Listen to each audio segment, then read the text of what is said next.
Assalamualaikum warahmatullahi wabarakatuh. Saya Regina Salma Sabila, kelas 11 IPS 2, absen 23. Ini akan membaca sub C, pengarahan dan penindasan virus perlawanan. Di balik senyum manis dan propaganda yang menjanjikan, ternyata Jepang bertindak kejam. Jepang telah mengarahkan semua potensi dan kekuatan yang ada untuk menopang perang yang sedang mereka hadapi untuk melawan sekutu. Jepang juga menguras aset kekayaan yang dimiliki Indonesia untuk memenangkan perang dan majuan industri di negerinya. Pertama, ekonomi perang. Selama masa pendudukan Jepang di Indonesia diterapkan konsep ekonomi perang. Artinya semua kekuatan ekonomi di Indonesia digali untuk menumpang kegiatan perang. Perlu dipahami bahwa sebelum memasuki PD1, Jepang sudah berkembang menjadi negara industri dan sekaligus menjadi kelompok negara imperialis di Asia. Oleh karena itu, Jepang melakukan berbagai upaya untuk memperluaskan wilayahnya. Sasaran utamanya antara lain Korea dan Indonesia. Dalam bidang ekonomi, Indonesia sangat menarik lain bagi Jepang, sebab Indonesia merupakan kepulauan yang begitu kaya akan berbagai hasil bumi, pertanian, tambang, dan lain-lain. Nah, kekayaan Indonesia tersebut sangat cocok untuk kepentingan industri Jepang. Indonesia juga dirancang sebagai tempat penjualan produk-produk industrinya. Meletusnya PD2 pada hakikatnya merupakan wujud kontrak dan ambisi dan semangat imperialisme masing-masing negara untuk memperluas daerah kekuasaannya. Oleh karena itu, pada saat berkobarnya PD2, Indonesia benar-benar menjadi sasaran perluasan pengaruh kekuasaan Jepang. Bahkan Indonesia kemudian menjadi salah satu benteng pertahanan Jepang untuk membendung gerak laju kekuatan tentara Serikat dan melawan kekuatan Belanda. Apa yang dimaksud dengan ekonomi perang itu? Coba jelaskan. Kebijakan Jepang yang memutuskan hubungan dengan Eropa yang merupakan pusat perdagangan dunia. Pemerintahan Jepang juga membuat berbagai kebijakan dalam bidang pertanian. Kebijakan itu diantaranya yaitu kebijakan untuk wajib selah padi. Kebijakan ini menjadi Jawa berbagai lingkungan kemakmuran bersama Asia Timur Raya. Kebijakan ini melibatkan seluruh Asia Tenggara serta Asia Timur. Juga kebijakan dalam penanaman jenis-jenis tanaman baru seperti kas, jute, rosella, ramit, dan jaring. Keadaan ini semakin menambah beban bagi pemerintah pendudukan Jepang di Indonesia. Untuk mengatasi keadaan ini, kemudian pemerintah pendudukan Jepang melakukan beberapa ketentuan yang sangat ketat yang terkait dengan produksi padi. A. Padi berada langsung di bawah pengawasan pemerintahan Jepang. Hanya pemerintahan Jepang yang berhak mengatur untuk produksi. B. Penggiling dan pedagang padi tidak boleh berprosesi sendiri, harus diatur oleh kantor pengelolaan pangan. C. Para petani harus menjual hasil produk padinya kepada pemerintah sesuai dengan kuota yang telah ditentukan dengan harga yang diterapkan pemerintah Jepang. 2. Pengendalian di bidang pendidikan dan kebudayaan. Pemerintahan Jepang mulai membatasi kegiatan pendidikan. Jumlah sekolah juga dikurangi secara drastis. Jumlah sekolah dasar menurun dari 21.500 menjadi 13.500 buah. Sekolah lanjutan menurun dari 850 menjadi 20 buah. Kegiatan perguruan tinggi boleh dikatakan mata. Jumlah murid sekolah dasar menurun 30% dan jumlah siswa sekolah lanjut merosot sampai 90%. Begitu juga tenaga pengajarnya mengalami penurunan secara signifikan. Muatan kurikulum yang diajarkan juga dibatasi. Mata pelajaran bahasa Indonesia dijadikan mata pelajaran utama sekaligus sebagai bahasa pengantar. Kemudian bahasa Jepang menjadi mata pelajaran bagi wajib di sekolah. 3. Pengarahan Romusa. Perlu diketahui bahwa untuk menopang perang Asia Timur Raya, Jepang mengerahkan semua tenaga kerja di Indonesia. Tenaga kerja inilah yang kemudian kita kenal dengan Romusa. Mereka dipekerjakan di lingkungan terbuka, misalnya di lingkungan pembangunan kubu-kubu pertahanan, jalan raya, lapangan udara. Pada awalnya tenaga kerja dikerahkan di Pulau Jawa yang padat penduduknya. Kemudian di kota-kota dibentuk barisan Romusa sebagai sarana propaganda. Dengan desa-desa diwajibkan untuk menyiapkan sejumlah tenaga Romusa. Panitia pengarahan disebut Romukyokai yang ada di setiap daerah. 4. Perang melawan sang tirani.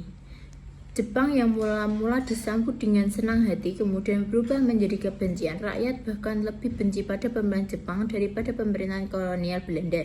Jepang seringkali bertindak sewenang-wenang, rakyat tidak bersalah ditangkap, ditahan, dan disiksa. Kekejaman itu dilakukan oleh Kempeitai, polisi militer Jepang. Pada masa pendudukan Jepang, banyak gadis dan perempuan Indonesia yang ditipu oleh Jepang dengan dalih untuk bekerja sebagai perawat disekolahkan. Ternyata hanya dipaksa untuk melayani para Kempeitai. Para gadis yang perempuan itu disekap dan di kamp-kamp yang tertutup sebagai wanita penghibur. Kamp-kamp itu dapat kita temukan di Solo, Semarang, Jakarta, Sumatera Barat. Kondisi itu menambahkan deretan penderitaan rakyat di bawah kendali penjajahan Jepang. Oleh karena itu wajar kalau kemudian timbul berbagai perlawanan terhadap pemerintahan penduduk Jepang di Indonesia. Aceh mengangkat senjata. Salah satu perlawanan terhadap Jepang di Aceh adalah perlawanan rakyat terjadi di Cot Pleng yang dipimpin oleh Abdul Jalil. Abdul Jalil adalah seorang ulama muda guru mengaji di daerah Cot Pleng, Provinsi Aceh. Karena melihat kekejaman dan kesewenangan pemerintah penduduk Jepang, terutama terhadap Romusa, maka rakyat Cot Pleng melancarkan perlawanan. Abdul Jalil pemimpin rakyat Cot Pleng untuk melawan tidak penindasan dan kejaman yang dilakukan penduduk Jepang. B. Perlawanan di Singaparna. Singaparna merupakan salah satu daerah wilayah Jawa Barat yang rakyatnya dikenal sangat religius dan memiliki jiwa politik. Rakyat Singaparna sangat anti terhadap dominasi asing. Oleh karena itu rakyat Singaparna sangat benci terhadap pendudukan Jepang, apalagi ketika mengetahui perilaku pemerintahan Jepang yang sangat kejam. Kebijakan-kebijakan Jepang yang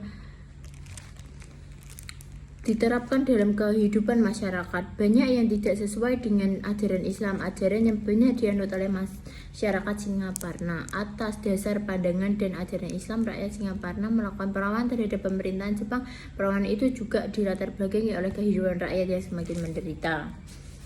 C. Perlawanan di Indramayu. Perlawanan terhadap kekejaman Jepang juga terjadi di daerah Indramayu. Latar belakang dan sebab-sebab perlawanan itu tidak jauh berbeda dengan apa yang terjadi di Singaparna. Para petani dan rakyat Indramayu pada umumnya hidup sangat sengsara. Jepang telah bertindak semena-mena terhadap para petani Indramayu. Mereka harus menyerahkan sebagian besar hasil padinya kepada Jepang. Tentu kebijakan ini sangat menyengsarakan rakyat. Begitu juga kebijakan untuk mengerahkan tenaga Romusa juga terjadi di Indramayu, sehingga semakin membuat rakyat menderita. D. Rakyat Kalimantan angkat senjata. Perlawanan rakyat terhadap kekejaman Jepang terjadi di banyak tempat. Begitu juga di Kalimantan. Terjadi peristiwa yang hampir sama dengan yang terjadi di Jawa dan Sumatera. Rakyat melawan Jepang karena himpitan penindasan yang dirasakan sangat berat. Salah satu perlawanan di Kalimantan adalah perlawanan yang dipimpin oleh Pangsuma, seorang pemimpin suku Dayak. Pemimpin suku Dayak ini memiliki pengaruh yang luas di kalangan orang-orang atau suku-suku dari daerah Tayan, Meliau, dan sekitarnya. Perlawanan rakyat Irian Barat. Pada masa pendudukan Jepang, penderitaan juga dialami oleh rakyat di Irian Barat. Mereka mendapat pukulan dan penganiayaan yang sering di luar batas kemanusiaan. Oleh karena itu wajar jika kemudian mereka melancarkan perlawanan terhadap Jepang.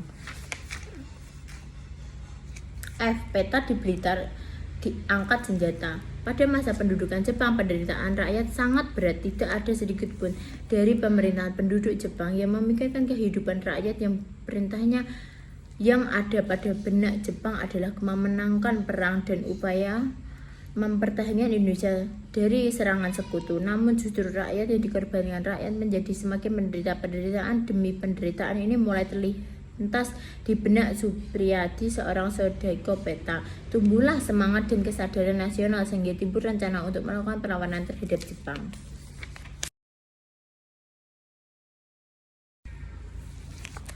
Akan membaca sub D. Drama Akhir Sang Tirani.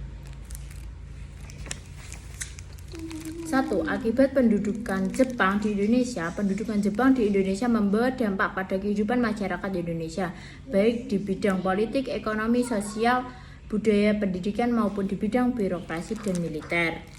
A.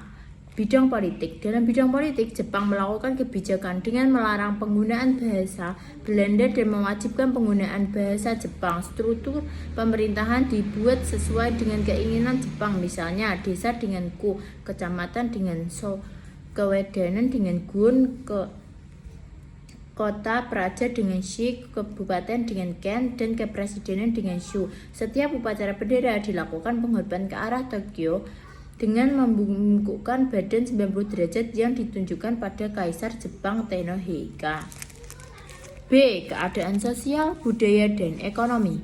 Guna membiayai Perang Pasifik, Jepang mengarahkan semua tenaga kerja dari Indonesia. Mereka dikerahkan untuk membuat benteng-benteng pertahanan. Mula-mula tenaga kerja dikerahkan dari Pulau Jawa yang padat penduduknya. Kemudian di kota-kota tersebut, barisan Romusa sebagai sarana propaganda. Propaganda yang kuat itu menarik pemuda-pemuda untuk bergabung dengan sukarela. Pengarahan tenaga kerja yang mulanya sukarela lama-lama menjadi paksaan. Desa-desa diwajibkan untuk menyiapkan sejumlah tenaga Romusa. Panitia pengarahan disebut dengan Romukiai yang ada di setiap daerah. C. Pendidikan. Pada masa pendudukan Jepang, keadaan pendidikan di Indonesia semakin memburuk. Pendidikan tingkat dasar hanya satu, yaitu pendidikan 6 tahun. Hal itu sebagai politik Jepang untuk memudahkan pengawasan. Para pelajar wajib mempelajari bahasa Jepang. Mereka juga harus mempelajari adat istiadat Jepang dan lagu kebangsaan Jepang, Kimigayo, serta gerak badan. Sebelum pelajaran dimulai, bahasa Indonesia mulai digunakan sebagai bahasa pengantar di semua sekolah dan dianggap sebagai mata pelajaran wajib. D. Birokrasi dan militer. Dalam bidang birokrasi, dengan dikeluarkan UU Nom. 27 tentang aturan pemerintah daerah dan Undang-Undang Nomor 28 tentang aturan pemerintah Shu dan Tobeshushi, maka berakhirlah pemerintahan sementara. Kedua aturan itu merupakan pelaksanaan struktur pemerintahan dengan datangnya tenaga sipil dari Jepang di Jawa. Mereka ditempatkan di Jawa untuk melakukan tujuan reorganisasi pemerintahan Jepang yang menjadikan Jawa sebagai pusat pembekalan perang di wilayah selatan.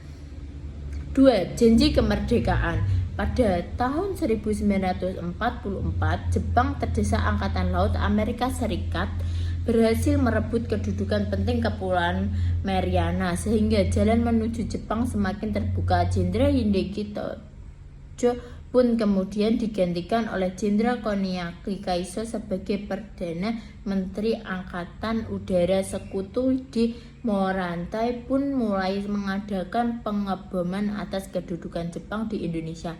Rakyat mulai kehilangan kepercayaan terhadap Jepang dalam melawan sekutu. Dalam sidang pertama, Soekarno mendapat kesempatan berbicara 2 kali, yaitu tanggal 31 Mei dan 1 Juni 1945. Namun pada saat itu, seperti apa yang disampaikan oleh Rajiman selama 2 hari berlangsung rapat sebelum ada yang menyampaikan pidato tentang dasar negara. Menanggapi hal itu, pada tanggal 1 Juni pukul 11 WIB, Soekarno menyampaikan pidato pentingnya dasar negara dan landasan filosofi dari suatu negara mereka. Pada saat itu, gedung Chusang-in mendapat penjagaan ketat dari tentara Jepang. Sidang saat itu dinyatakan tertutup, hanya beberapa wartawan dan orang tertentu diizinkan masuk. Dalam pidatonya, Soekarno mengusulkan dasar-dasar negara. Pada mulanya, Soekarno mengusulkan Pancadharma dan Mama Pancadharma dianggap tidak tepat karena Dharma berarti kewajiban, sedangkan yang dimaksud adalah dasar. Soekarno kemudian meminta saran kepada seorang teman yang mengerti bahasa sehingga dinamakan dengan Pancasila. Pancasila sila artinya azas atau dasar, dan di atas kalimat dasar itu didirikan negara Indonesia supaya kekal dan abadi. Pidato Soekarno itu mendapat sambutan sangat meriah, tepukan tangan dan para peserta, suatu sambutan yang belum pernah terjadi selama persidangan BPUPKI. Pada wartawan mencatat sambutan yang diucapkan Soekarno itu dengan cermat. Cindy Adam menulis buku autobiografi Soekarno menceritakan bahwa dia diasingkan di Ende Flores saat ini menjadi Provinsi Nusa Tenggara Timur pada tahun 1934-1937. Soekarno sering merenung tentang dasar negara Indonesia, mereka di bawah pohon sukun. Pada kesempatan tersebut, Soekarno juga menjadi pembicara kedua. Ia mengemukakan tentang 5 dasar negara. 5 dasar itu adalah 1. Kebangsaan Indonesia, 2. Internasionalisme atau perikemanusiaan, 3. Mufakat atau demokrasi, 5. Kesejahteraan sosial, 6. Ketuhanan Yang Maha Esa. Pidato itu kemudian dikenal dengan Pancasila. Sementara itu, Muhyiddin dalam pidatonya juga mengukuhkan asas dan dasar negara kebangsaan Republik Indonesia. Menurut Yamin, dan 5 asas yaitu 1. Perikebangsaan, 2. Perikemanusiaan, 3. Periketuhanan, 4. Perikerakyatan, dan 5. Kesejahteraan rakyat. 3. Panitia Persiapan Kemerdekaan Indonesia (PPKI). BPUPKI kemudian dibubarkan setelah tugas-tugasnya selesai. Selanjutnya dibentuk Panitia Persiapan Kemerdekaan Indonesia (PPKI) pada 7 Agustus 1945. Badan itu beranggotakan 21 orang yang terdiri dari 12 wakil dari Jawa, 3 orang wakil dari Sumatera, dan 2 orang dari Sulawesi, dan masing-masing 1 orang dari Kalimantan, Sunda Kecil, Maluku, dan golongan penduduk Cina, ditambah 6 orang tanpa izin dari pihak Jepang. Panitia inilah yang kemudian mengesahkan Piagam Jakarta sebagai penanda duluan dalam pembukaan Undang-Undang Dasar 1945, 8 Agustus 1945.